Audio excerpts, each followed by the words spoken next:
Happy Friday, happy weekly guide day in GTA Online. A new event week is upon us, so let's go over it and figure out how to make a lot of money. Let's recap the podium vehicles real quick. On the podium this week in the casino, we have the JB700W. It's normally $1.4 million. Definitely try and win it this week, but if you don't, it's not that big of a deal. It's the James Bond car in GTA Online, but unfortunately it doesn't actually compete with other armored or weaponized vehicles in the game. The weapons just aren't up to scratch. Definitely a cool looking car though.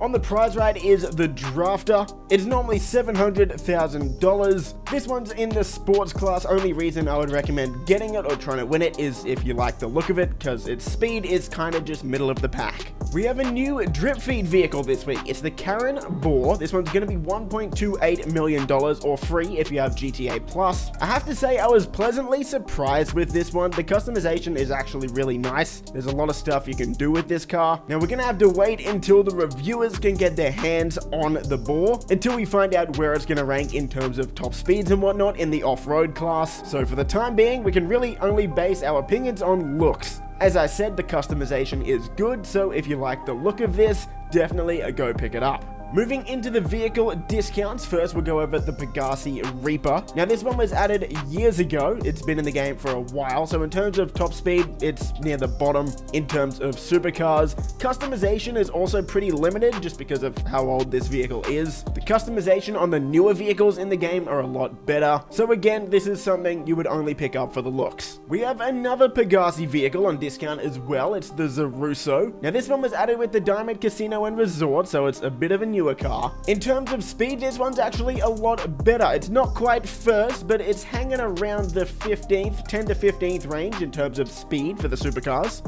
So who knows, you might actually be able to win a few races with this one. Of course, I'm not going to say any car that doesn't have any defensive or free roam capabilities is a must own, but this definitely isn't a bad vehicle at all. And finally, we've got the VSTR. This one's under $1 million, so it's a lot cheaper than the other vehicles on this list. Again, in terms of lap times, it's very much a middle of the pack sports car, maybe just slightly above middle of the pack, so definitely not a must own by any stretch of the imagination. Alright, let's get into the main way to make money this week. It's going to be through your crate warehouses. Now to go along with that, all CEO offices, customizations, and garages for CEO offices are 30% off. So if you still have one of the cheaper CEO offices, now is the time if you ever want to upgrade it to the Maze Bank Tower. Personally, I think it's awesome being able to say you own the penthouse to the tallest building in the entire game. It's normally $4 million, so this is the week to do it. Now let's talk about crate warehouses. These are normally a pretty good way to make money,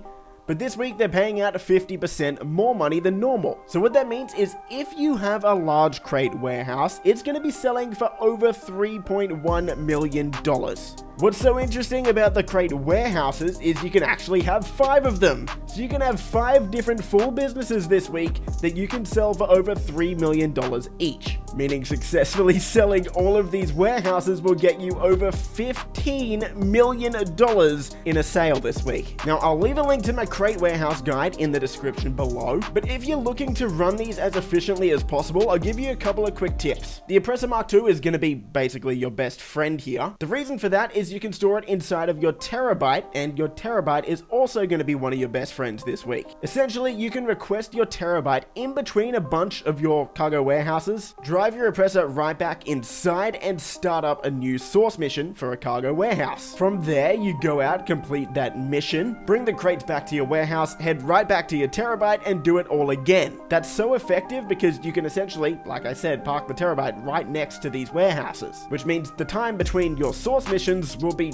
really only a few seconds. Another really effective way to do this if you don't have a Terabyte is as soon as you complete one of these source missions, change your outfit through your interaction menu. That's essentially just going to force the game to save so it doesn't bug out when you do the next step. But as soon as you save the game by changing outfits, set your spawn location to your CEO office and find a new session and teleport there. If you're on next gen consoles, the load times will be very, very short for loading in, especially if you're going into an invite only session, meaning that really there's only going to be 20 or 30 seconds between missions. When you're grinding these out as well, don't forget to use the technicians that are in your warehouse warehouses now. If you haven't used these businesses in a while, remember back in 2022, Rockstar added a technician inside every one of your cargo warehouses. So every 48 minutes, you can walk up to them, pay them $7,500, and they'll go out and source a crate as well. They can source anywhere between 1 or 3 crates. So now not only can you make money actively with this business, but you can get your technicians to go out and make you money in the background as well. So this week, this is a very good way to make money. What I would recommend doing this week is of course running your Cayo Perico like normal,